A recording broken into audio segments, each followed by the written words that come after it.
14 তারিখ দিন গত রাত্রিতে এই আগামীকাল আসছে নাকি ভাই? পারলে রোজা একটা রাখা চাই, পারলে দুটো রোজা রাখতে পারেন ভাই। এই রোজা রাখলে মুত্তাকি বান্দা হয়। রোজা হলো সবচেয়ে বড় আমল বাবা, সারাদিন না খেয়ে রাখা যায়। বিশ্বনবী রোজা রাখছেন শাবান মাসে। এর শাবান মাসের রোজার দরজা অনেক বড়। এই শাবান মাসের রোজাটা হলো রমজানের পরীক্ষা, রমজানের ট্রায়াল। রমজান রোজা আসছে, তার আগে পরীক্ষা, তার আগে একটু প্রিপারেশন, প্রস্তুতি। নামাজ পড়বেন, সারা রাত ধরে ইবাদতে মাশগুল থাকবেন। এই শাবান মাসের 14 তারিখের দিন গত রাত্রিতে, যেটাকে লাইলাতুন নিসফে মিন শাবান বলা হয়, যেটাকে শাবে বারাত বলা হয়, ফার্সিতে ভাগ্য রজনী বা আমার ভাগ্য রজনী, ভাগ্য পরিবর্তনের রাত। রাসূল বলছেন এই রাত্রিতে আমার আল্লাহর রহমত নিচে নেমে আসে। সেখান থেকে কুদরতি আওয়াজ দিয়ে বলা হয়, কে চাও, কে চাও, কে আছো আমার কাছে, কি সাহায্য চাও, আমি আল্লাহ তোমার সাহায্য করব। কেউ অসুস্থ আছে, সুস্থতা চাও, কারো রুজি নাই, রুজি চাও, যে যা চাইবেন আমি আল্লাহ তোমাকে দেব। শুধুমাত্র দুই শ্রেণীর মানুষকে আমি দেব না। একটা হলো যারা শিরক করবেন, যারা আমি আল্লাহর সঙ্গে শরীক করবেন, আর 2 নাম্বার হলে যারা হলো হিংসা করবে, হিংসুক যারা। এই 2 শ্রেণী ছাড়া সমস্ত মানুষ যে যা আমার কাছে চাইবে আমি আল্লাহ এই রজনীতে তাদের দোয়া কবুল করে নেব।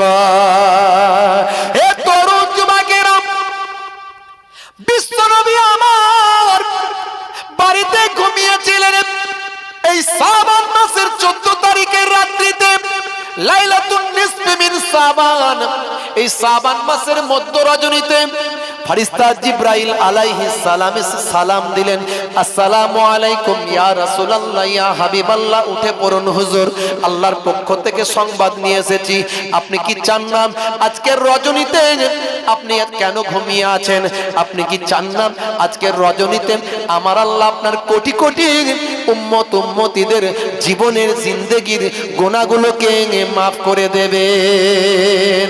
জান জান, আজকে হলো সেই বিশেষ রজনী, যেই রজনীতে আল্লাহ মানুষের ভাগ্য লিপিবদ্ধ করেন। আগামী 1 বছর আবার কার ভাগ্যেতে কি ঘটবে, কে মারা যাবে, কে বেঁচে থাকবে, কে সুস্থ হবে, কে অসুস্থ হবে, কে ধনী হবে, কে গরিব হবে, কার ক্ষমতা বাড়বে, কার ক্ষমতা কমবে, কার ইজ্জত বেড়ে যাবে, কার ইজ্জত কমে যাবে, এই রজনীতে আল্লাহ লিপিবদ্ধ করেন। ভাগ্য পরীক্ষা করে দেন, ভাগ্য লিপিবদ্ধ করে দেন। জান জান, আপনি কি চান না আপনার গুনাহগার উম্মত উম্মতিদের জীবনের গুনাহ আল্লাহ মাফ করে দেন? নবী আমার উঠে পড়লেন, জান্নাতুল বাকিতে চলে গেলেন। জান্নাতুল বাকিতে গিয়ে আল্লাহর দরবারে, আল্লাহর দরবারে কেঁদে কেঁদে দোয়া চাইতে লাগলেন।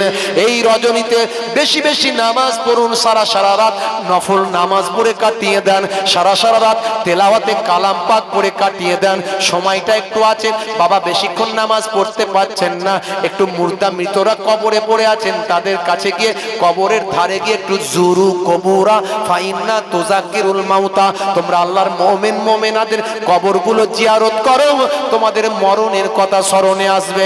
আল্লাহর নবীকে সাহাবীরা জিজ্ঞাসা করলেন, ইন্না নিশ্চয় না তাসাদদাকু, আমরা সাদকা করি, লেমাউতেনে আমাদের মুর্দাদের জন্য, হালিয়াসিলু ইলাইহিম, সেগুলো কি তাদের নিকট পৌঁছায়? রাসূল বললেন, ক্বালা ইয়াসিলু ইলাইহিম, আমি নবী বলি সেগুলো পৌঁছায়। ওয়াফরাহুনা, তারা বড় আনন্দিত হয়, খুশি হয়। কামা তাফরাহুনা বিল হাদায়া, যেমন নাকি তোমরা তোমাদের কোনো আত্মীয়দের বাড়ি উপঢৌকন নিয়ে গেলে সেগুলো পেয়ে বাড়িওয়ালা যেমন আনন্দিত হন, তোমাদের ওই মুর্দাদের জন্য যেটুকু কান্নাকাটি করবে, সওয়াবরেসানি করবে, তেলাওয়াত করবে, সেগুলো পেয়ে তোমাদের উপর তারা আনন্দিত হন। জোরে হবে না? একটুখানি সময় পেয়েছেন, মুর্দাদের কবরগুলো জিয়ারত করুন, তাদের জন্য ইস্তিগফার করুন, তাদের জন্য তেলাওয়াত করুন। আল্লাহর ওলিদের রুহানি নেক নাজার, নেক ফায়েজ পাওয়ার জন্য ওলি আউলিয়াদের রওজাগুলো জিয়ারত করুন। শিরক করবেন না বাবা, কবরে গিয়ে মাথা ঠুকবেন না, পীরের কাছে হাজত মান্নত করবেন না, চাইবেন না বাবা পীর আমাকে রক্ষা করো, টাকা দাও, পয়সা দাও, ইজ্জত দাও, দেনেওয়ালা আল্লাহ, এটা মনে রাখবেন। আল্লাহর ওলিদের ওসিলায় আল্লাহ আপনার দোয়াটা কবুল করবেন। আমরা সাধারণ মানুষ, আল্লাহর ওলিরা আল্লাহর মাকবুল বান্দা, তাদের মাধ্যমে দিয়ে আমরা যদি দোয়া চাই আল্লাহ তাদের ওসিলায় আমার দোয়াটা কবুল করবেন, এটা হতে পারে। বন্ধুরা আমার, তরুণ যুবকেরা আমার, এই রাত্রিতে অনেকে সেই বাঁশতলা থেকে গাছতলা পর্যন্ত, সেখান থেকে কবরস্থান থেকে গোরস্থান পর্যন্ত, এদিকে ডাঙ্গা থেকে কবরডাঙ্গা পর্যন্ত, ওইদিকে মসজিদ থেকে মেম্বার পর্যন্ত সব ওই আগরবাতি মোমবাতি জ্বালিয়ে পুরো এলাকা লাল করে দিল একদম। বলে কি হলো রে ভাই? বলে আজকে খাবার টাবার সব মুর্দাদেরকে দিতে হবে না। তার মানে বলে কবর থেকে সবাই উঠবে রে, জানিস না? সে কি রে ভাই? বলে কবর থেকে উঠবে, সব খাবে, সেজন্য সব লাইট ফাইট জ্বালাতে হবে, চারিদিকে সব দিতে হবে। খাবার টাবার সব বিকাল থেকে শুরু করলো তৈরি করা, পিঠে রুটি হালুয়া মালুয়া যা আছে সব তৈরি করছে। করে ওই ভাই আসরের নামাজ ফাঁকা, মগরিবের নামাজ ফাঁকা, কি হচ্ছে? বলে ইবাদত হচ্ছে। ওরে সর্বনাশ, এশার নামাজ ফাঁকা, কি হচ্ছে? বলে ইবাদত হচ্ছে। মাল খাচ্ছে আর খাওয়াচ্ছে, বলে ইবাদত হচ্ছে। সব নামাজ ফাঁকা, সব ইবাদত ফাঁকা। ওই করতে করতে রাত কাটিয়ে দিল, নামাজও ছেড়ে দিল, ইবাদতও ছেড়ে দিল। আমি হালুয়া রুটির বিরুদ্ধে নয়, ভালো করে বুঝবেন। হালুয়া রুটি ক্ষীর পায়েস বিরিয়ানি টিকিয়া যা খুশি করুন, এটাও যদি আপনি গরিবদের মধ্যে দেন, এটাও ইবাদত। গরিবদের মধ্যে আপনি যদি দেন নিয়ত করে আল্লাহ গরিব মানুষদের খাওয়াচ্ছি, কিছু সওয়াব দিও, এটাও ইবাদত। কিন্তু তার মানে এটাকে মনে করবেন না হালুয়া রুটি না খেলে ইবাদত হবে না, হালুয়া রুটি করলে তবে মনে হয় সবে বরাত হবে না, এটা ভাববেন। করুন, করতে পারুন, করবো না, কিন্তু নামাজ ছেড়ে দিয়ে নয়, রোজা ছেড়ে দিয়ে নয়। আর অপচয় খরচা করবেন না। বাঁশতলা থেকে গাছতলা, হ্যাঁ লোকজন জিয়ারত করতে যাবে, দুটো লাইট দিয়ে দিলেন গোরস্থানে কবরস্থানে, ঠিক আছে, সারা কবরস্থান, সারা ঘর, সারা এলাকা, এই আমার যেমন কি বলবো, আর আমার হিন্দু ভাইদের যেমন সেই কালী পুজোর সময় দেখা যায় চারিদিকে মোমবাতি টোমবাতি জ্বালায়, এই মুসলমানরা কি করতে সবে বরাতে চারিদিকে ছাদে মাদে সব মোমবাতি আগরবাতি লাইট মাইট দিয়ে মারাত্মক ব্যাপার স্যাপার। আর যত পটাকা বাজি যা আছে গুক্কা ধুমধাম ঢিস ঢাস, কি হচ্ছে বলছে সবে বরাত হচ্ছে।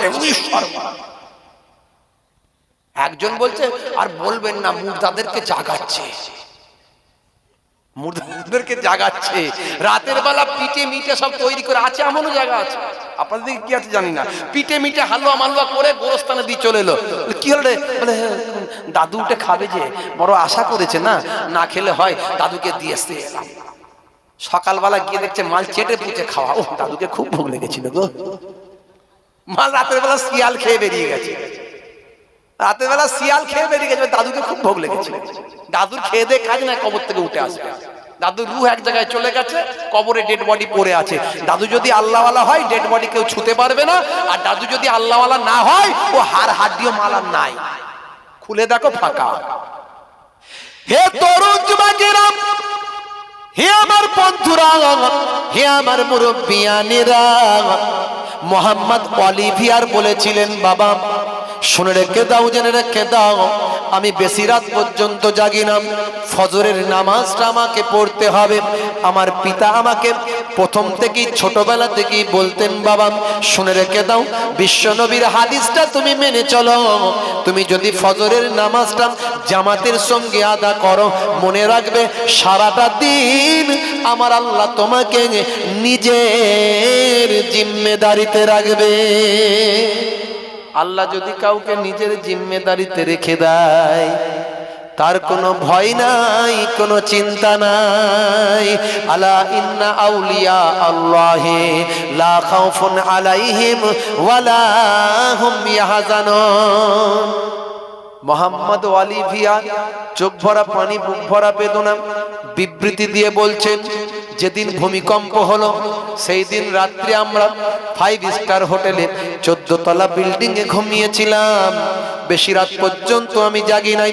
ফজরের 1 ঘন্টা আগে আমার ঘুমটা ভেঙে গেছে।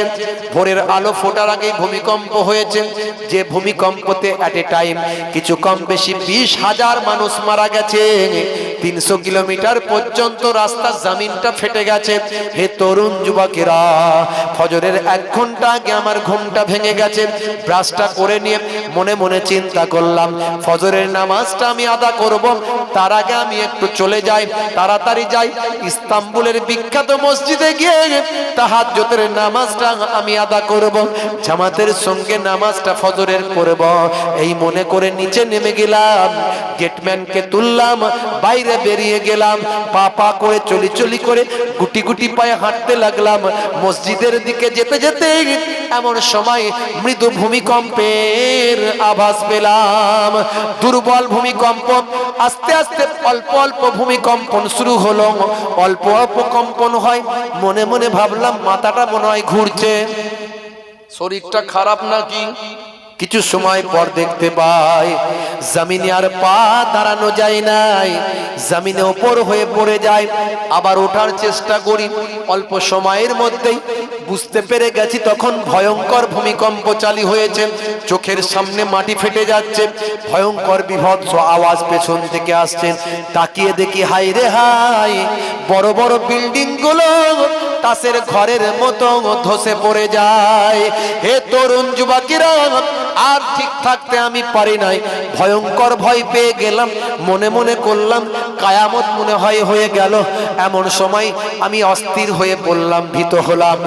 চোখের সামনে দেখতে পাই বড় বড় বিল্ডিং গুলো ধসে ধসে ধূলিসাৎ হয়ে যায়। আমার 16 জন ফুটবলার আমার ওই কামরাতে ঘুমিয়ে আছে।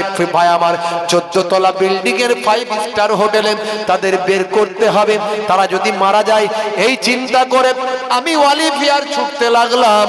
ছুটে ছুটে আমার হোটেলের সামনে কাছাকাছি যখন গেলাম, চোখের সামনে 5 স্টার হোটেলটা, 14 তলা বিল্ডিংটা ধসে মাটির সঙ্গে ধুলো হয়ে যায়। আমার সঙ্গী সাথীরা 14 তলার বিল্ডিং এ যত লোক ছিল তারা আর কেউ জীবিত নাই, কেবল মাত্র আমি একাই জীবিত আছি। আমার অনুভব হয় রাসূলের হাদিসের জন্য আল্লাহ বাঁচিয়ে দেয়। আমি বুঝতে পারি নামাজের ওসিলায় আল্লাহ বাঁচিয়েছে। আমার আব্বা জানের কথাটা মনে পড়ে গেল। আমার পিতা বারবার বলতো, যে বান্দা ফজরের নামাজটা জামাতে আদা করে সারাটা দিন আল্লাহর জিম্মাদারিতে আল্লাহ তাকে রেখে দেয়। জোরে হবে না? নামাজের ওয়াক্ত হবে যখনই মসজিদে চলে যাও তুমি তখনই। নামাজের ওয়াক্ত হবে যখনই মসজিদে চলে যাও তুমি তখনই। পেতে যদি চাও তুমি সমাধান আজ, নামাজের কাতারে গিয়ে দাঁড়াও আবার সিজদাতে, সব সমাধানের পাবে খবর। জোরে হবে না? আরে জোরে হবে না? সিজদাতে সব সমাধানের পাবে খবর। হযরত ঈসা রূহুল্লাহ, আল্লাহ বললেন হে নবী ঈসা, এর থেকে আশ্চর্য কথা তুমি কি শুনবে? আল্লাহ শোনান, আল্লাহ শোনান। আমার আল্লাহ বললেন শুনে রেখে দাও হে নবী ঈসা রূহুল্লাহ, যে বান্দা উম্মতে মুহাম্মাদির মধ্যে থেকে যে বান্দা শাবান মাসের 14 তারিখে 3 গত রাত্রিটা পেল, এই শবে বারাতের রাত্রিটা যে বান্দা পেল, ওই রাত্রিতে একটা রাত ইবাদত করে কাটিয়ে দিল। হে ঈসা রূহুল্লাহ, ওই এক রাতের ইবাদতটা আমি আল্লাহ কত দরজা দিয়েছি শোনো। উম্মতে মুহাম্মাদির ওই এক রাতের ইবাদতটা এই পাথরের ভিতরে ইবাদতকারী আল্লাহর বান্দা আমার বান্দার 400 বছর ইবাদতের থেকে উত্তম। জোরে হবে না? নারে তাকবীর, নারে তাকবীর। আগামীকাল রাতটা জেগে কাটার চেষ্টা করুন, তবে এমন জায়গা জাগবেন না নফল ইবাদত করতে গিয়ে ফজরের নামাজ ফরজ ইবাদত ছেড়ে দিয়েছেন, এটা যেন না হয়। সারা রাত কাটিয়ে ফজরের নামাজটা পড়ে নিয়ে ঘুমান। তেলাওয়াত করুন, নামাজ পড়ুন, মাঝে যখন একটু ইচ্ছা গেল বাইরে বেরোলেন, গোরস্থানের ধারে গিয়ে গোরবাসীদের জন্য একটু ইস্তেগফার করুন, তাদের কথা খেয়াল করে চোখের পানি ফেলুন, একটু জিয়ারত করুন।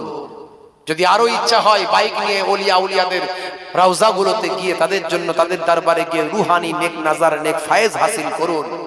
বন্ধুরা আমার, এক রাতের ইবাদতটা 400 বছরের ইবাদতের আল্লাহ সমান করে দিয়েছে, তার থেকে উত্তম করে দিয়েছেন।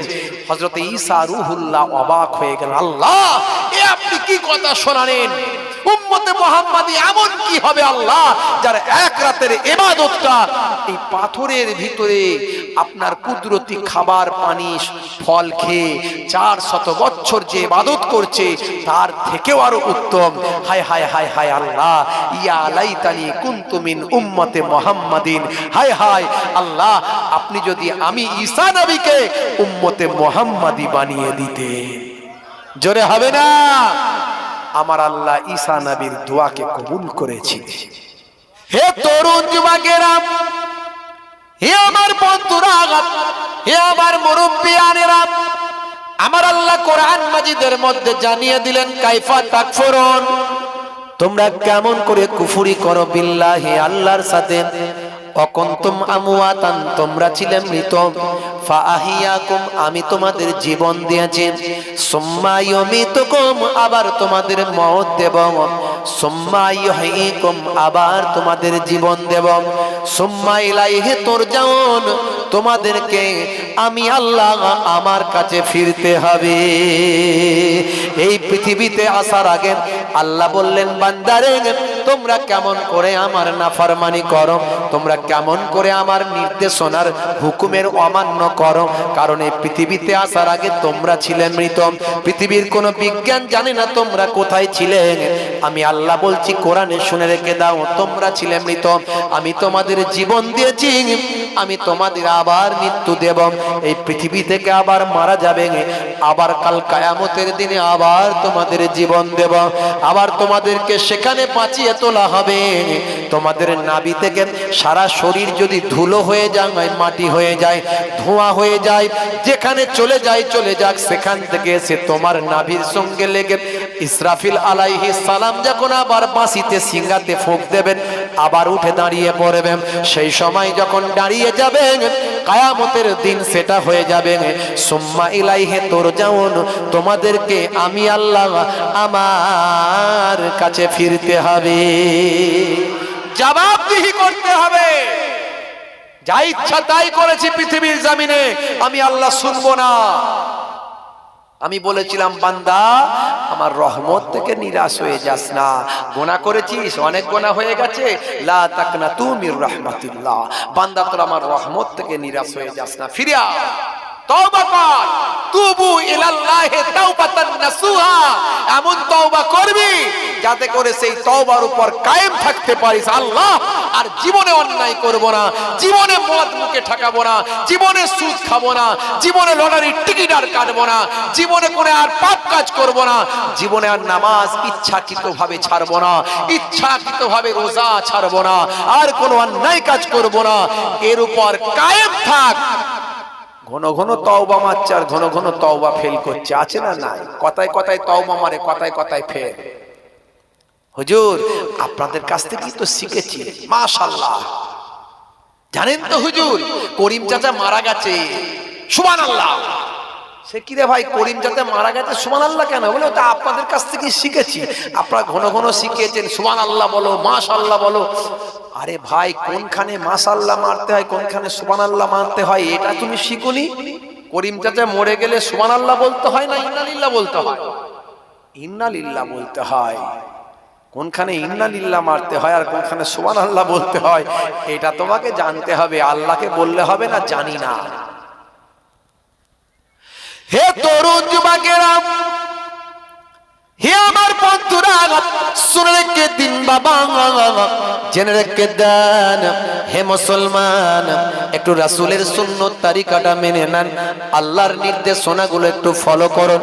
আল্লাহর হুকুমটা যে ফলো করবেন, রাসূলের সুন্নত তরিকাটা যে মেনে নেবেন, ইন্নাল্লাযীনা আমানু ওয়া আমিলুস সালিহাত কানাত লাহুম জান্নাতুল ফিরদাউসে নুজুলা। ওই সমস্ত আমার বান্দা বান্দিরা যারা ঈমানটা এনেছেন, সেই মতো আমলটা করেছেন, ওই সমস্ত বান্দা বান্দিদের জন্য আমি আল্লাহ আমার দয়ার জান্নাত জান্নাতুল ফিরদাউস দান করে দিলাম। তোমার বুকে রাখো আল্লাহরই ভয়, আসবে না কোনো দিন কোনো পরাজয়, আসবে না কোনো দিন কোনো পরাজয়। হারাম হালাল জেনে সরল সত্য মেনে নিষিদ্ধ সব ছেড়ে উঠুক জীবন বেড়ে। হারাম হালাল জেনে সরল সত্য মেনে নিষিদ্ধ সব ছেড়ে উঠুক জীবন বেড়ে। যাবে তুমি জান্নাতে, যা ছিল স্বপ্ন তোমার, তোমার বুকে রাখো আল্লাহরই ভয়, আসবে না কোনো দিন কোনো পরাজয়, আসবে না কোনো দিন কোনো পরাজয়। বলুন না ইনশাআল্লাহ আমরা আল্লাহর নির্দেশনা যেন মেনে চলতে পারি। বলুন আল্লাহুম্মা আমিন। বন্ধুরা আমার, তরুণ যুবকেরা আমার, মুরব্বিয়ানেরা আমার, আল্লাহ বললেন বান্দারে, এই পৃথিবীতে তোদের আমি বেকার সৃষ্টি করি না। মা খালাকতুল জিন্না ওয়াল ইনসা ইল্লা লিয়াবুদুন। আমি জিন জাতি এবং মনুষ্য জাতিকে পৃথিবীর বুকে পাঠিয়েছি আমার ইবাদতের জন্য। ইবাদত ছাড়া অন্য কোনো উদ্দেশ্যে আমি আল্লাহ সৃষ্টি করি না। ইবাদত মানে নামাজ, সবচেয়ে বড় ইবাদত নামাজ। নামাজ ছেড়ে দিয়ে কোনো ইবাদত হতে পারে না। এখন এক শ্রেণীর মানুষ বলিয়েছে, সেদিন আমাকে বলছে হুজুর এই যে সামনের ঘরটা দেখছেন, এদের আবার পীর সাহেব আলাদা। সে কি? বলে কেন? বলে এদের পীর সাহেব বলেছে নামাজ কলবে কলবে হয়, নামাজ পড়তে হয় না। নামাজ আবার পড়তে হবে না, কলবের ব্যাপার, মনে মনে নামাজ হয়। সে কি রে ভাই, মনে মনে নামাজ তো কোনোদিন শুনিনি। আল্লাহর নবী কত ইবাদত করেছেন, কত নামাজ পড়েছেন, যত আউলিয়ায়ে কেরামরা নামাজ পড়েছেন, এবার মনে মনে নামাজ কোথা থেকে পেল? কত রকমের যে ভণ্ডামি আমাদের মধ্যে আছে। মনে রাখবেন, সব সমস্যার সমাধান হলো কোরআন এবং হাদিস। এই কোরআন এবং হাদিসকে রাসূল বলছেন আমি তোমাদের মাঝখানে দুটো জিনিস রেখে দিয়ে গেলাম, কিতাবুল্লাহ, আল্লাহর কিতাব, আর সুন্নতি, আমার সুন্নাত। জোরে বলুন সুবহানাল্লাহ। এই কোরআন এবং হাদিসকে যদি আপনি ফলো করেন, আপনি বিপদগ্রস্ত হবেন না, পথভ্রষ্ট হবেন না। বাংলাদেশে একজন পীর সাহেবের কথা একজন মৌলানা সাহেব বলছে, হুজুর এত তো পীর সাহেব, এই মাঝে মাঝে আমরা এমন বেকায়দায় পড়ি না, এলাকার লোকজন আমাদের খুব ভালোবাসে, গিয়ে দেখি গাছতলায় একটা ভাই আমার কিছু তৈরি করে দিয়েছে, যেখানে সেখানে কতগুলো মোমবাতি টোমবাতি জ্বালিয়ে দিয়েছে, দিয়ে বলে এটা একটা মাজার। মাজারটা কি? মানুষ ছাড়া মাজার হয়? যদি আল্লাহর ওলি থাকে তার মাজার, তার রওজা হতে পারে, কিন্তু কোথাও কিছু নাই, কোনো মানুষের কবর টবর কিছু নাই। গাছতলায় একটা, সেখানে বট গাছের নিচে, বড় আসুদ গাছের নিচে দু চারটে ইট দিয়ে একটা পিলার মতো করে দিয়ে বলে এখানে একজন বড় মাজার আছে, বড় পীর সাহেব আছে। কেউ দেখেছে? বলে কেউ দেখে না। তাহলে কি বলে? স্বপ্নে পেয়েছে। স্বপ্নে পেয়েছে, যেটা স্বপ্নে তো আর পীর সাহেব আসবে না, স্বপ্নে শয়তান তোমাকে দেখাতে পারে। তুমি যদি আল্লাহওয়ালা মানুষ হও তাহলে ব্যাপারটা আলাদা। স্বপ্নে কে দেখেছে? মানে অমুক ভাই দেখেছে। সে কি কেমন মানুষ? সে নামাজ কালাম কিছু পড়ে না, অবশ্য নামাজ পড়ে না, সে স্বপ্নে যা দেখলো সেটা হয়ে গেল। কি বিপদ বলেন দেখি। সেই নিয়ে কিছু মানুষ শিরক বিদআত চালু করে দেয়। আমাদেরকে এমন ভণ্ডামির মধ্যে আমরা পড়েছি। আমি কোন পীরের হাক্কানি পীরের বিরুদ্ধে নয়, আমি নিজেও পীরের আওলাদ, পীর খানদানের সন্তান, নাতি পোতা। আপনারা জানেন কিন্তু ভণ্ডামিকে আমরা প্রশ্রয় দিই না। ফুরফুরা শরীফ, আপনারা আমার মুজাহিদুজ্জামান কোন ভণ্ড পীর ছিলেন না, বরং ভণ্ড পীরেদের তিনি উৎখাত করে দিয়েছিলেন। সারা বাংলা, আসাম, বাংলাদেশ, অখণ্ড ভারতবর্ষের বুক থেকে তিনি শিরক বেদাতকে তিনি ধ্বংস করেছিলেন, মুছে দিয়েছিলেন, সংস্কার করেছিলেন। বন্ধুরা আমার, মাওলানা সাহেব বলছে, হুজুর বাংলাদেশে একজন পীর, মাওলানা সাহেবের বক্তব্যে আমি শুনছি, তিনি বলছেন যে বাংলাদেশে একজন পীর সাহেব, আমি ওয়াজ করছি, হঠাৎ করে একজন ন্যাংটো মানুষ ঢুকে পড়েছে। তারপরে হঠাৎ করে তার দিকে যখন চোখ চলে গেছে, মুখ ঘুরিয়ে নিয়েছি, নিয়ে বলে পাগল ঢুকে গেছে, বের করো। আরে ন্যাংটো মানুষ ঢুকে গেছে, বের করো। কি সর্বনাশ বলো দেখিনি, মজলিসে শয়তান ঢুকে গেছে, কি ব্যাপারে ভাবে ন্যাংটো মানুষ ঢুকে গেছে, পাগল ঢুকে গেছে। সে যাওয়া তো দূরের কথা, তার সঙ্গী চালাচামপটরা বলছে, এই মাওলানা, ও মাওলানা, কাকে পাগল বলছো, কাকে শয়তান ময়তান বলছো? হ্যাঁ, উনি আমাদের পীর সাহেব।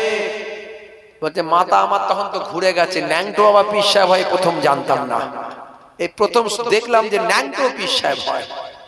এত পীর সাহেব হয় দেখেছি, নামাজ পড়ে না সেও পীর সাহেব, বড় বড় গোঁফ, বড় বড় চুল, বড় বড় ভাই আমার জটা পাকিয়ে গেছে, চুলেতে দাড়িতে জটা পাকিয়ে গেছে, দীর্ঘদিন ধরে লাওয়া খাওয়া নাই, গোসল নাই, পবিত্র নাই, গেঁজার টান মারছে, কখনো সিগারেটের টান মারছে, কত রকমের আছে।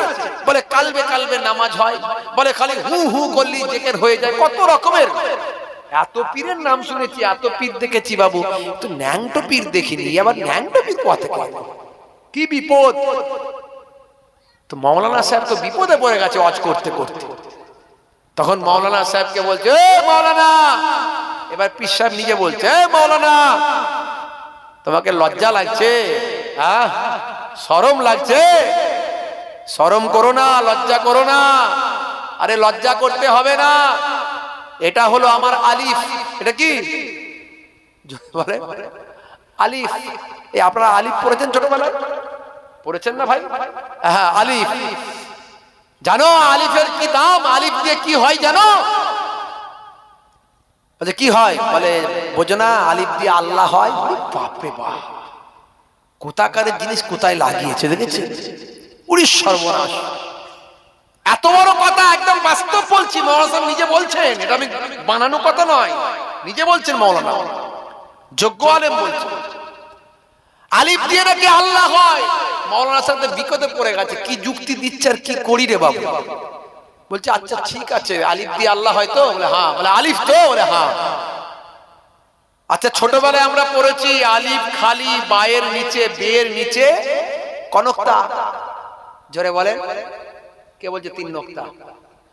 ধুর বাবু, ছোটবেলায় পড়ে না কিছু না, তিন নক্তা বলছে। বায়ের নিচে, বেয়ের নিচে কনকতা, এক নক্তা। তায়ের পেটে, তের পেটে দু নক্তা, সের পেটে তিন নক্তা। তাহলে আলিফ খালি না নক্তা আছে? জোরে বলে। তো এখানে দু নক্তা।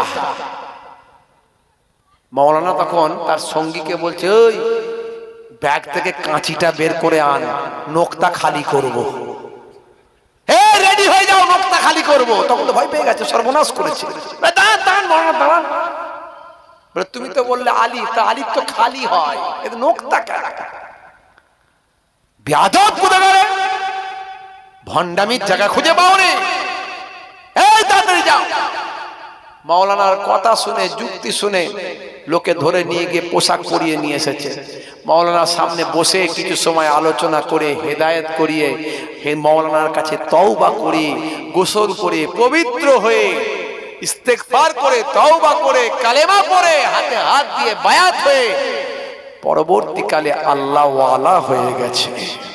জোরে হবে না? বন্ধুরা আমার, তরুণ যুবকেরা আমার, ইসলাম ভণ্ডামি পছন্দ করে না। কোরআন এবং হাদিসের বাইরে যদি আপনি চলেন, এটা আপনার দলিল নয়। বলে ও হুজুর, আগের মতো কি আর হুজুর আছে? আগের মতো কি আর পীর সাহেব আছে? না, ওসব ছিল, দাদা হুজুর ছিল, বাবা ফুকটুক দিয়েছে, বোতল টোতল ফাটিয়ে দিয়েছে। এখন আর কিছু নাই রে, এখন আর কিছু নাই, ওসব ছিল এক সময়। ছোট হুজুর অন্ধের চোখ ভালো করে দিয়েছে, হাত দিয়েছে চোখ ভালো। পিননগরে পীর সাহেব, ওরে বাপ রে বাপ, ইন্তেকালের পরে 3 দিন তাকে রাখা হয়েছিল, বোবা গেছে, বোবার মুখ খুলিয়ে দিয়েছে। ওসব ছিল এক সময়, এখন আর কিছু নাই। আছে তুমি জানো না, তুমি দেখতে পাও না। একজন পীর সাহেবের কাছে একজন মুরিদ গেছে বায়াত হওয়ার জন্য, গিয়ে বলছে আমি কিছু কারামত দেখব, আমি কিছু কারামত দেখব, তবে পীর হবে, তবে তাকে মানবো, তবে তার হাতে হাত দিয়ে বায়াত হবো। কারামত না দেখলে মানা যায় নাকি? 3 দিন আছে, একটাও কারামত দেখতে পায়নি, একটাও কারামত দেখতে পায়নি। 3 দিন পরে যখন চলে যাচ্ছে, তখন ওই মানুষটাকে পীর সাহেব বলছে, হ্যাঁ গা বাবা, তুমি কেন এলে আর কেন চলে যাচ্ছ কিছু বললে না তো? কি জন্য এলে সেটা তো বললে না? আমি তোমাকে তো মেহমানদারি করেছি, মেহমান হয়েছো, আমার কাছে থেকেছো 3 দিন ধরে, তো তুমি চলে যাচ্ছ কেন? কিছু বললে না, কি জন্য এসেছিলে, কি তোমার দরকার ছিল, কি তোমার জানার প্রয়োজন ছিল? বলছে বাবা, আমি এসেছিলাম বায়াত হওয়ার উদ্দেশ্যে, কিন্তু আমি এত নাম শুনেছি আপনি নাকি হুজুর, আলেম, পীর সাহেব, তো আপনার একটা কারামত আমি দেখতে পাইনি, তো কারামত না দেখলে কি আর আপনার কাছে মুরিদ হওয়া যায়? বলে ঠিক আছে বাবা, চলে যাও, অসুবিধে কিছু নাই, আমার কাছে মুরিদ হতে হবে না, আমি মুরিদ করতেও চাই না। কিন্তু বলো, 3 দিন যে ছিলে, আল্লাহ এবং রাসূলের খেলাফ আমাকে চলতে দেখেছো? কোন সুন্নতের বাইরে চলতে দেখেছো? নামাজ ছেড়ে দিতে দেখেছো? রাসূলের সুন্নতের খেলাফ আমার মাথা থেকে পা পর্যন্ত কিছু দেখেছো? কোন কথাবার্তা ইসলামের খেলাফ তুমি পেয়েছো? বলে না, এটা তো পাইনি। বলে এটাই হলো আমার সবচেয়ে বড় কারামাত। জোরে হবে না? এটাই হলো সবচেয়ে বড় কারামাত। আলেমে হাক্কানি যারা হবে, যারা সাচ্চা পীর হবে, সাচ্চা আল্লাহর নেক বান্দা মুর্শিদ যারা হবে, তাদের যে কারামাত দেখাতে হবে, এটা কোনো বাধ্যবাধকতা নয়, তাকে দেখতে হবে মাথা থেকে পা পর্যন্ত তরিকায়ে রাসূল আছে কিনা। তরিকায়ে রাসূল যদি থাকে, নির্দ্বিধায় তার হাতে হাত দিয়ে আপনি তার কাছে সবাক নিয়ে সেই অনুযায়ী চলতে পারেন, আপনি ইলমে জাহিরি, ইলমে বাতিনির ওস্তাদ হিসাবে তাকে মানতে পারেন। বন্ধুরা আমার, তরুণ যুবকেরা আমার, মুরব্বিয়ানেরা আমার, আখেরি জামানা, ঈমান বাঁচানো বড্ড দায়। হে মুসলমান, বিশ্ব নবী আমার সোনার জামানে জানিয়ে দেন, ইউসবিহুর রাজুলু মুমিনান ওয়া ইউমসি কাফিরান ওয়া ইউমসি মুমিনান ওয়া ইউসবিহু কাফিরান ইয়াবিউ দীনাহুম বিআরজিম মিনাদ দুনিয়া। মানুষ সকালবেলা মুমিন থাকবেন, সন্ধ্যাবেলা কাফের হয়ে যাবেন, সন্ধ্যাবেলা মুমিন থাকবেন, সকালবেলা কাফের হয়ে যাবেন। তারা দিনকে বিক্রি করে দেবেন দুনিয়ার পরিবর্তে। হে তরুণ যুবকেরা, আখেরি জামানাতে ঈমান বাঁচানো বড্ড দায়। শিরক বেদাত চারিদিকে মাথাচাড়া দিয়েছেন। আখেরি জামানাতে হাক্কানি আলেম পাওয়া বড্ড দায় হয়ে গেছে। যারা আলেম নামের আলেম সেজে ঘুরছেন, তাদের মধ্যেও ইলম সলভ হয়ে যাচ্ছে। তারাও এমন এমন কাজ করছেন যেটা কোনো আলেম কখনো করতে পারে না। হে তরুণ যুবকেরা, হে আমার বন্ধুরা, শুনে রেখে দিন বাবা, জেনে রেখে দেন, হে মুসলমান, আপনাকে আমাকে একজন হাক্কানি আলেমের সান্নিধ্য গ্রহণ করতে হবে। ভাই আমার, দোস্ত আমার, আলেমে হাক্কানির সম্মান আল্লাহ অনেক দিয়েছেন। আমার আল্লাহ জানিয়ে দিয়েছেন, ওয়াল্লাযিনা উতুল ইলমা দারাজাত, তোমাদের মধ্যে প্রকৃত আহলে ইলমরা হলো উচ্চ সম্মানের অধিকারী। ডাক্তারের কথা বলা হলো না, মাস্টারের কথা বলা হলো না, অ্যাডভোকেটের কথা বলা হলো না।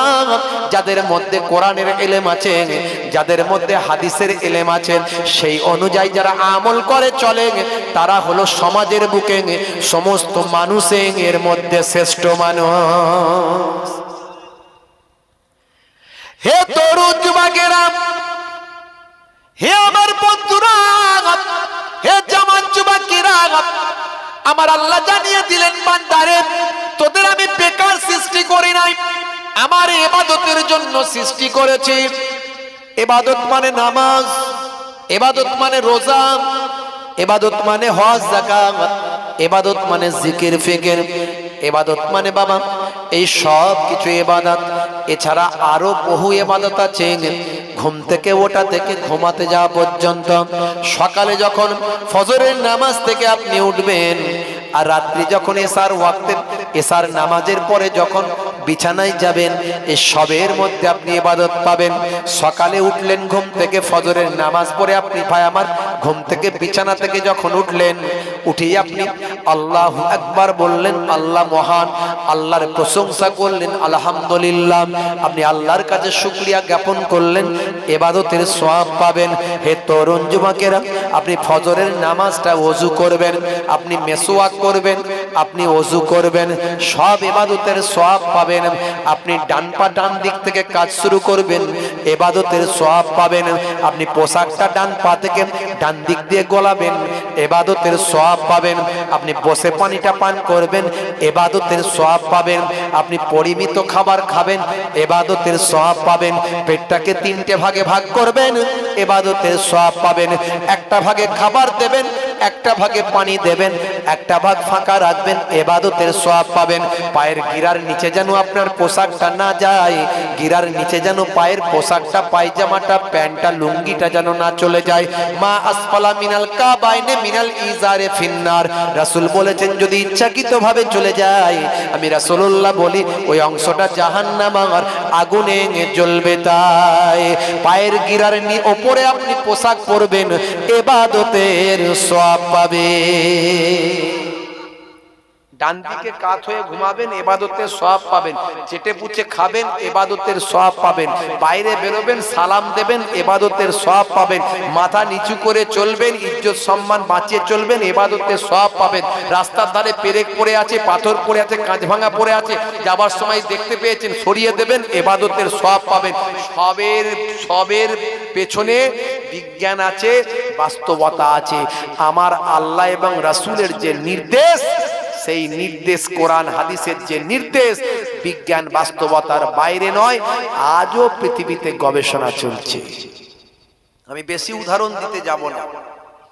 এই রমজানের রোজা আসছে, রোজা রাখবেন। এই রোজা রাখলে এই রোজার মধ্যে সায়েন্স আছে, বিজ্ঞান আছে।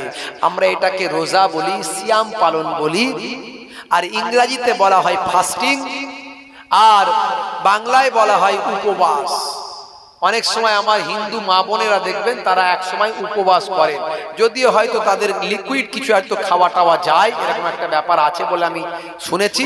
তো যাই হোক, তো তারা কিন্তু বা আমার ভারী খাবার দাবার বা আমার এরকম জাতীয় খাবার না খেয়ে হয়তো লিকুইড একটু খেলো, খেয়ে কিন্তু সারাদিনটা উপবাস করে।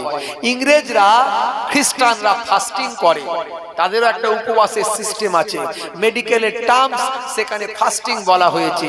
আর আমরা এই উর্দু ফার্সিতে বলি রোজা, আর আরবিতে বলি সওম, সিয়াম।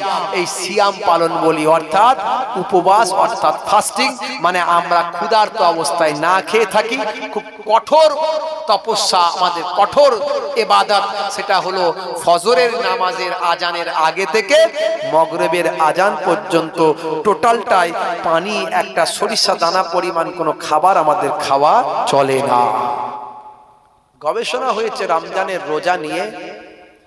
জাপানের বিখ্যাত সায়েন্টিস্ট, বিজ্ঞানী, নাম হলো মিস্টার ওশিনোরি, তিনি গবেষণা করলেন, বলে এই ফাস্টিংটা তো সব জায়গাতেই আছে, খ্রিস্টানরাও পালন করে, হিন্দুরাও পালন করে, মুসলমানরা তো 1 মাস, সবচেয়ে বেশি মুসলমানরা পালন করে, এদের 12 মাসের 1 মাস রোজা রাখতে হয়। কি আছে দেখি তো এর মধ্যে, গবেষণা করে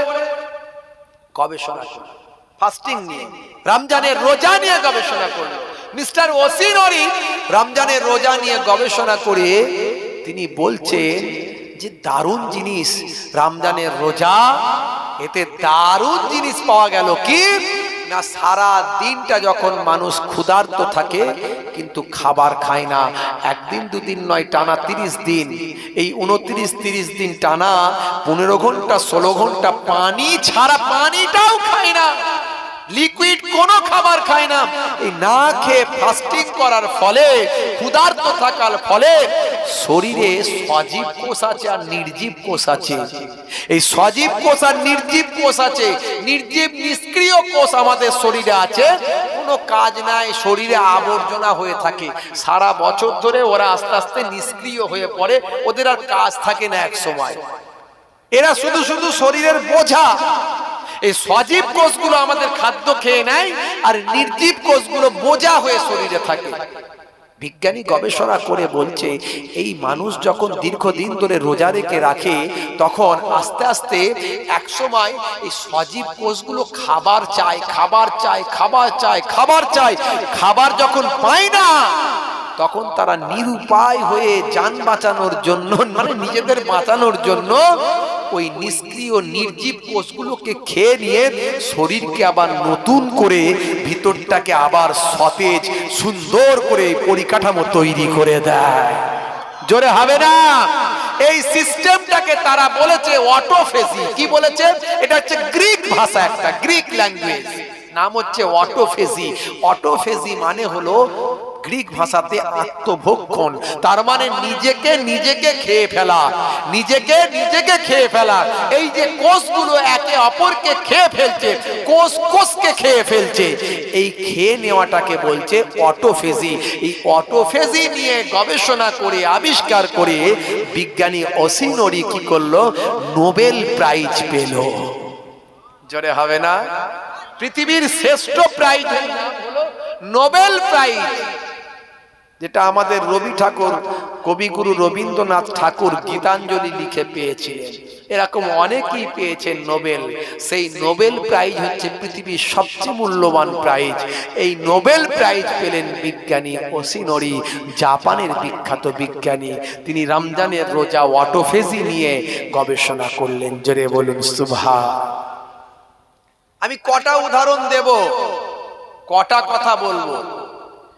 হে তরুণ যুবকেরা, হে আমার বন্ধুরা, শুনে রেখে দিন বাবা, জেনে রেখে দিন বাবা। 1450 বছর আগে বিশ্ব নবী আমার সোনার জবানে জানিয়ে দিলেন, লা ইয়াস্তানজিউ আনিল বাউল। বেশিরভাগ কবরের আযাব হয় দুটো কারণে। একটা হলো পেচ্ছাপ করে পবিত্র না হওয়ার কারণে, আর 2 নাম্বার হলো ওয়ায়ামসি বিন নামিমা, অর্থাৎ চগলখড়ি করার কারণে। এর কথা ওকে, তার কথা তাকেই লাগিয়ে দেওয়ার কারণে। এটা হলো 1 নাম্বার। আর একটা হলো পেচ্ছাপ করে পবিত্র না হওয়ার কারণে। এই দুটো কারণে বিশ্বনবী, দয়ার নবী বললেন, বেশিরভাগ কবরের আযাব হয়। বেশিরভাগ কবরের আযাব হয় দুটো কারণে। একটা হলো পেচ্ছাপ করে পবিত্র হয় না। আচ্ছা বলেন তো, যারা, যে সমস্ত ইয়ং ছেলেরা জিন্সের প্যান্ট পরে, তারা বসে বসে পেচ্ছাপ করতে পারে রাস্তাঘাটে? পারে না, মাল দাঁড়িয়ে দাঁড়িয়ে চালিয়ে যায়, আছে না? না, ট্যাঙ্কের পানি যখন ভরে গেল, ও পাইপ লাইন তখন ক্লিয়ার করে দিল দাঁড়িয়ে। ও আর দেখলো না ডায়ে বাঁয়ে কে আছে, সামনে কে আছে, পেছনে কে আছে, দেখার সময় নাই, তাড়াতাড়ি পানি ক্লিয়ার করে পালায়। আল হায়াউ শুবাতুম মিনাল ঈমান। রাসূল বলেন, হায়া, শরম, লজ্জা হলো ঈমানের অঙ্গ। আর এরা লজ্জা শরম ভুলে গেল, লজ্জা শরমের মাথা খেলো, কে দেখলো, কে এলো, ও সব কথায় চুলোই গেল। চল, ট্যাঙ্কের পানি ভর্তি হয়েছে, মাল খালি করে দে। যদু, জয়নাল আর জয়দেব একসঙ্গে নামলো, ক্লিয়ার করলো, বাসে এসে উঠে গেল। কথা ঠিক না? বন্ধুরা আমার, তরুণ যুবকেরা আমার, মুসলমানের ছেলে জিন্সের প্যান্ট পরে, স্কিন টাইট গেঞ্জি, হাই রে হাই। কি নাম রে ভাই? বলে ডায়মন্ড। বাড়ি কোথায়? বলছে হামাদামায়। যাবে কোথায়? বলে চিল্লাবে না, বেশি কথা বললে ফেলে দেব পেটো বোমায়। ওরে সর্বনাশ! মুসলমানের ছেলে বুক ফুলিয়ে বলে, হয়েছি বাপের বেটা, মরবো একদিন, ভয় কিরে? চল এগিয়ে চল, দেখা যাবে। 35 কেজি ওজন, তিরিং তিরিং করে লাপাচ্ছে। পঞ্চায়েত ভোট আসছে, দেখবেন কি অবস্থা হয়। যত জোশ মুসলমানদের দেখবেন, আমি কত বলা বলেছি, আমি কোনো পার্টির পক্ষে বিপক্ষে কথা বলি না, কোনো পার্টি করি না ভাই, কিন্তু আমি আমার ভাইকে কি সচেতন করতে পারি না? এক শ্রেণীর মুসলমানের রাগ, কেন বলবে হুজুর, হুজুরদের এ কথা বলা যাবে না, তার মানে তুই করে কামনে খাচ্ছিস বলে বলা যাবে না। আমার হিন্দু ভাইদের পাড়ায় গিয়ে দেখবেন পার্টি পলিটিক্স নিয়ে কোনো গন্ডগোল নাই, মারপিট দাঙ্গা নাই। আমি এর আগেও বলেছি, গত কয়েক বছর আগে পঞ্চায়েত ভোটে আমি নিজের চোখে নিউজটা দেখেছি, একটা পরিবার থেকে 3 জন বৌমা ভোটে দাঁড়িয়েছে পঞ্চায়েতে, 3টে দলের প্রার্থী, একজন সিপিএম, একজন তৃণমূল, একজন কংগ্রেস, 3টে দলের 3 জন বৌমা প্রার্থী হয়েছে। একসঙ্গে বসে তারা উনুনে চুলোতে রান্না করছে, 3 বৌমা, ছবিটা মিডিয়ায় দিয়েছে, বলে এরা 3 জন বৌমা একই পরিবারের 3টে দলের প্রার্থী। তো তারা 3টে দলের 3 জন প্রার্থী হয়ে একসঙ্গে রান্না করছে, খাচ্ছে।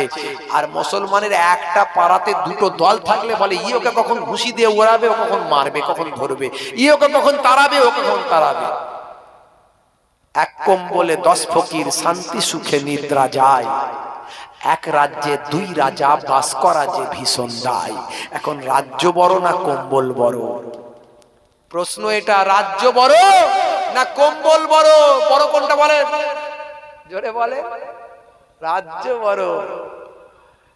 একটা রাজ্যে 2 জন রাজা বাস করা খুব মুশকিল, বলে ওকে মারলে সব আমার। আর একটা কম্বলে 10 জন, এই দুনিয়াবি ফকির নয়, এখন ফকিরদেরও মিটিং হয়, আছে না নাই? ওদেরও হেড আছে না নাই? তুই আমার পাড়ায় ঢুকবি না, এটা আমাদের পাড়া। 4 জন মিলে পাড়া ঠিক করে নিয়েছে, এই ছোট কাকুরিয়া হচ্ছে কলিম খুড়ার পাড়া এটা, আর মকিম অন্ধের পাড়া এটা, সব ফকিরতে ভাগ করে নিয়েছে।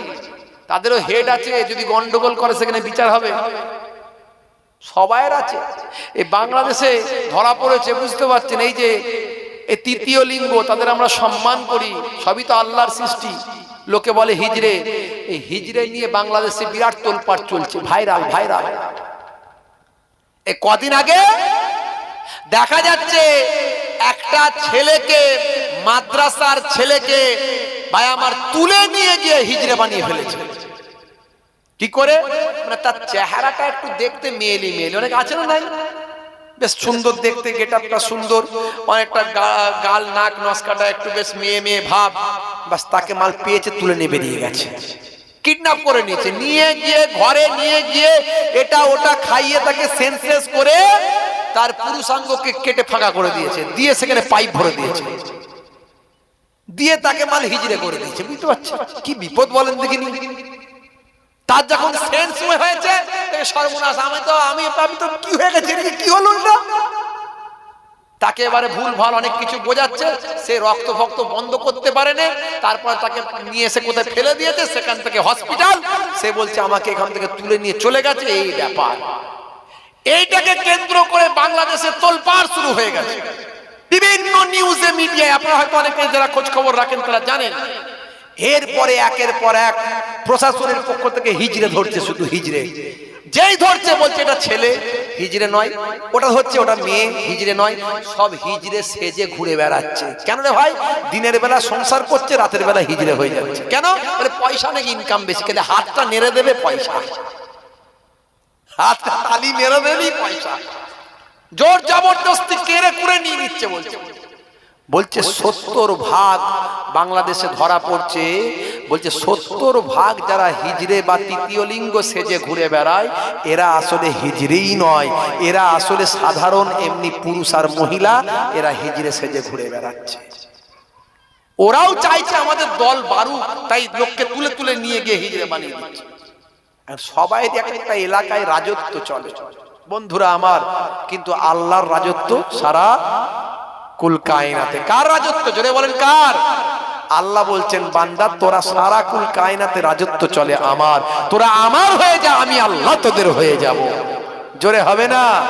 আর জোরে হবে না? মুসলিম তুমি নামে হলে আজ কামে হলে না ভাই, মুসলিমরা কো অপরাধে লিপ্ত কেন হয়? মুসলিম তুমি কোরআন হাদিস পড়তে জানো না, মুসলিম তুমি মসজিদেতে নামাজে এলে না, মুসলিম তুমি নামে হলে আজ মুসলিম তুমি নামে মুসলিম এলে ন্যায়ের পথে সমাজ বদলাবে রে, সমাজ বদলাবে। মুসলিম তুমি নামে হলে আজ কামে হলে না ভাই, মুসলিম দেখো অপরাধে লিপ্ত কেন হয়? কথা ঠিক না ভুল ভাই? হে তরুণ যুবকেরা, হে আমার বন্ধুরা, শুনে রেখে দিন বাবা, জেনে রেখে দেন, হে মুসলমান হারাবেন না ঈমান, হয়ে যাবেন না বাবা বেঈমান। হে জওয়ান যুবকেরা, আল্লাহ বললেন বান্দারে আমি তোদের ইবাদত ছাড়া অন্য কোনো উদ্দেশ্যে আমি সৃষ্টি করি নাই। ইবাদত মানে হলো সবচেয়ে বড় ইবাদত হলো নামাজ। নামাজ ছেড়ে দিলে হবে না, রাসূলের সুন্নত গুলো ছেড়ে দিলে হবে না। 5 ওয়াক্ত নামাজ আপনি ছাড়তে পারেন না, বছরে 1 মাস রমজানের রোজাটা আপনি ছাড়বেন না। বেশিরভাগ কবরের আযাব হয় রাসূল বললেন 2টো কারণে, তার মধ্যে একটা হলো পেচ্ছাপ করে পবিত্র না হওয়ার কারণে। বেশিরভাগ ইয়ং ছেলে যারা জিন্সের প্যান্ট পরে, টাইট ফিটিং গেঞ্জি, ঠেলে দিলে উল্টে পড়ে যাবে, নাম রেখেছে হিম্মত আলী। মিছিলের আগে তিরিং তিরিং করে লাপাচ্ছে, বলছে দে ডান্ডা করে দেব ঠান্ডা।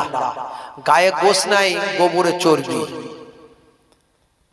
নাম রেখেছে আতর আলী, ঠেলে দিলে উল্টে পড়ে যাবে, নাম রেখেছে হিম্মত আলী। গায়ের পাশে দাঁড়ানো যায় না, এত দুর্গন্ধ, নাম রেখেছে আতর আলী।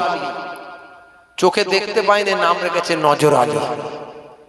মুসলমানের ছেলে হাই রে হাই, স্কিন টাইট গেঞ্জি আর জিন্সের প্যান্ট। মুসলমান হারাবেন না ঈমান। বেশিরভাগ কবরের আযাব হয় পেচ্ছাপ করে পবিত্র না হওয়ার কারণে। মুসলমানের ছেলে কি ভাই বলছে নায়কের ভক্ত, তাই মাথার এই দিকটা কেটে ফাঁকা করে দিয়েছে, ওদিকটা ঢেকে দিয়েছে, এদিকটা উল্টে দিয়েছে, ওদিকটা তুলে দিয়েছে, তাতে আবার ভালো করে রং করে দিয়েছে। কি রে ভাই, সেদিনে আমার স্কুলে, আপনাদেরকে বললাম না আমি হাই স্কুল টিচার যেহেতু, তো এক ছাত্র এরকম চুল কেটে এসছে, এই দিক থেকে পুরোটাই এখান পর্যন্ত, এখান থেকে পুরো ফাঁকা, মাল একদম ধরা যাবে না, আর এখান থেকে এইটা চুল দিয়ে এখান মধ্যে ঢাকা। আমি এই স্টাইল তো নতুন দেখছি, আবার এটা আবার কোথা থেকে পেলি? হ্যাঁ রে, এটা কার ছাঁট জিজ্ঞাসা করছি। এত তো ছাঁটের নাম শুনি, এটা অমুকের ছাঁট, তমুকের ছাঁট, এটা বাটি চুল, এটা এই চুল, এটা ঘটি চুল। কি রে ভাই, এটা কি চুল? সে আর বলতে পারছে না। আমি কে করে দিল? বলছে দোকানদার করে দিয়েছে। তুই বলেছিলিস? বলে হ্যাঁ, বললাম একটু অন্য ডিজাইন করে দিতে। মাল ডিজাইন করে দিয়েছে। কি নামের ডিজাইনটার? নামটা তো বলতে পারছি না স্যার। আমি নাম দিই একটা। বলে কি নাম দেবেন স্যার? আমি বললাম এটা হচ্ছে গুয়ে মাছির চুল। গুয়ে মাছি, ওই যে মাছি গুয়েতে বসে তার দিকে পেছন দিকটা ফাঁকা, সামনের দিকটা ঢাকা, তো সেই সামনের দিকটা ঢাকা, পেছনটা ফাঁকা, এটা হচ্ছে গুয়ে মাছির চুল। আজ থেকে বলবি আমি গুয়ে মাছির চুল কেটেছি। পকেট মাল লাগছে তোকে দেখতে। মুসলমান হাই রে হাই, রাসূলের সুন্নত তরিকা আমরা ভুলে গেলাম। রাসূল চুল রাখার স্টাইল দেখিয়ে দিয়েছেন, কিভাবে চুলটা রাখবে, কতটা রাখবে, কি স্টাইলে কাটবে নবী বলে দিয়েছেন। পোশাকটা কতটা পরবে, কি রকম পোশাক পরবে নবী বলে দিয়েছেন। বাবা পানিটা কেমন ভাবে খাবে, কিভাবে খাবে নবী বলে দিয়েছেন। খাবারটা কিভাবে খাবে, কি স্টাইলে খাবে নবী বলে দিয়েছেন।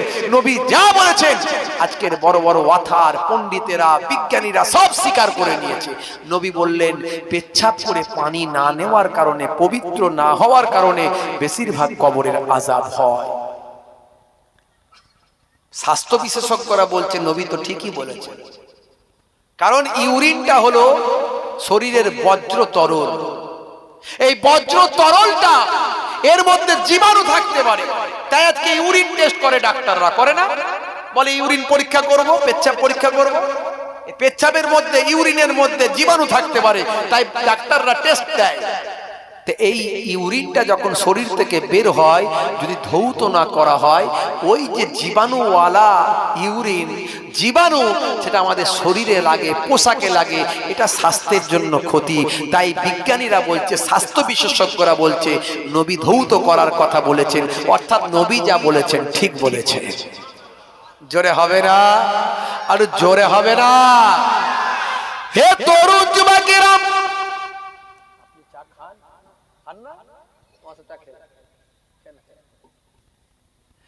হে আমার বন্ধুরা, শুনে রেখে দিন বাবা, জেনে রেখে দেন। হে মুসলমান, একটুখানি লক্ষ্য করুন। ঠান্ডা নাই, গরম আছে, নষ্ট করার দরকার না, খেয়ে না, নষ্ট করবেন না, খেয়ে না।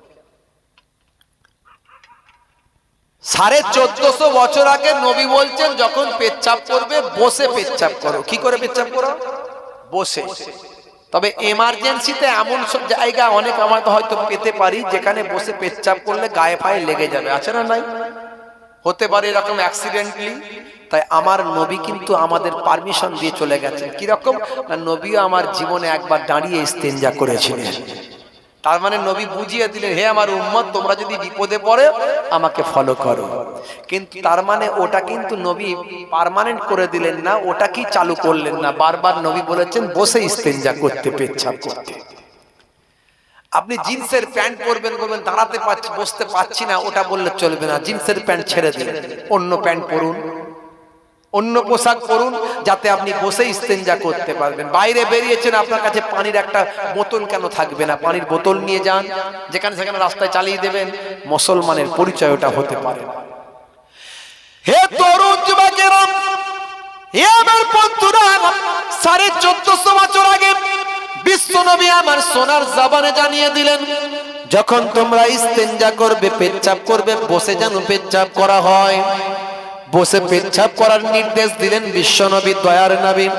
1450 বছর আগে কোনো প্যাথোলজি ছিল না, কোনো টেস্টিং যন্ত্র ছিল না, কোনো ইউরিন টেস্ট মেশিন ছিল না, কোনো আল্ট্রাসাউন্ড ছিল না, কোনো এক্সরে মেশিন ছিল না, ইসিজি ছিল না, কোনো রকম ল্যাবরেটরি ছিল না, কোনো রকম প্যাথোলজি ছিল না।